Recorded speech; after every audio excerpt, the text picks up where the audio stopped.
Social મીડિયાના પ્રભાવ વચ્ચે દીકરીઓ પોતાનું રક્ષણ જાતે કરી શકે તે માટે આપણે સૌએ ચિંતન મનન કરવાની જરૂર છે. સુરત શહેર પોલીસ અને જિલ્લા શિક્ષણ અધિકારીની કચેરી અને લિયો ગ્રુપ ઓફ એજ્યુકેશનલ ઇન્સ્ટિટ્યૂટે ધોરણ 5 થી 9 અને 11 તથા કોલેજમાં અભ્યાસ કરતી દીકરીઓ માટે સેલ્ફ ડિફેન્સ ફોર વુમનની તાલીમનું આયોજન કર્યું છે. આ તાલીમ ટેકવાન્ડોના નિષ્ણાંત પમીરભાઈ શાહની ટીમ અને પોલીસ વિભાગની સી ટીમ દ્વારા આપવામાં આવશે. આ તાલીમમાં અલગ અલગ શાળા કોલેજની દીકરીઓ અને તેમની માતાઓ નિઃશુલ્ક ભાગ લઈ શકે છે. 15મી ફેબ્રુઆરીથી 21 ફેબ્રુઆરી સુધી આ ટ્રેનિંગ ચાલશે. પ્રથમ દિવસે 6:45 કલાકે હોલમાં સ્થાન લેવાનું રહેશે. આ ટ્રેનિંગમાં કેવી દીકરીઓ શિકાર બને, કેવી વ્યક્તિઓ ગુનો કરે, પોતાના રક્ષણ માટે કઈ ટેકનિક વાપરવી, કોઈ વ્યક્તિ હેરાન કરે તો કેવી રીતે મદદ મેળવવી, સ્વાસ્થ્ય સંબંધિત માહિતી અને 1-to-1 ટ્રેનિંગ આપવામાં આવશે. આ સમગ્ર કાર્યક્રમ ઉધના સ્થિત લિયો ઓફ સાયન્સ એન્ડ કોમર્સના ઓડિટોરિયમ હોલ ખાતે રાખવામાં આવી છે. ટ્રેનિંગ પૂર્ણ કરનારને સર્ટિફિકેટ આપવામાં આવશે. નમસ્કાર વાલી મિત્રો, સમગ્ર ઉધનામાં સમગ્ર ભારતના લોકો વસે છે. મધ્યમ વર્ગના લોકોના દીકરા દીકરીઓ જુદી જુદી શાળાઓમાં અભ્યાસ કરે છે. સોશિયલ મીડિયાના ઉપયોગ થતી ક્યારેક ને ક્યારેક કોઈ દીકરીઓ કોઈ ક્રાઇમનો ભોગ બને છે.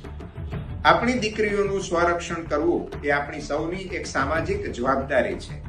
એમાં સરકારશ્રી પણ આપણી સાથે છે.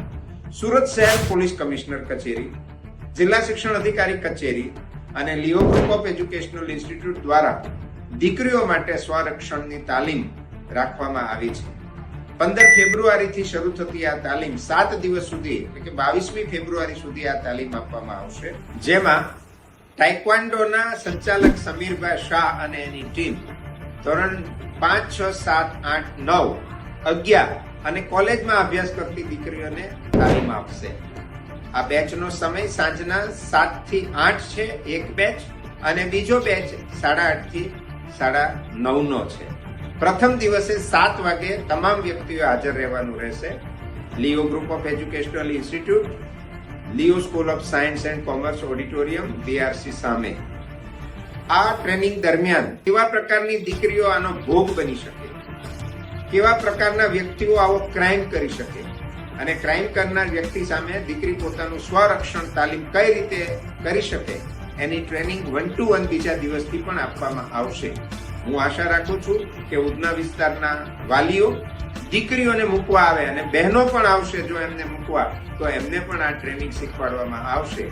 તો લિયો ગ્રુપ ઓફ એજ્યુકેશનલ ઇન્સ્ટિટ્યૂટના સહકારથી યોજાતી આ દીકરીઓના સ્વરક્ષણ તાલીમની અંદર ખૂબ મોટા પ્રમાણમાં સંખ્યા નોંધાય એ માટે મારી આપ સૌને વિનંતી છે. કોઈ પણ સ્કૂલ, કોઈ પણ ટ્યુશન ક્લાસમાં જતી દીકરીઓ આ કાર્યક્રમની અંદર જોડાઈ શકે છે.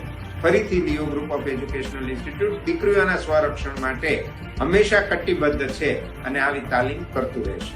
આપ સૌનો ખૂબ ખૂબ આભાર.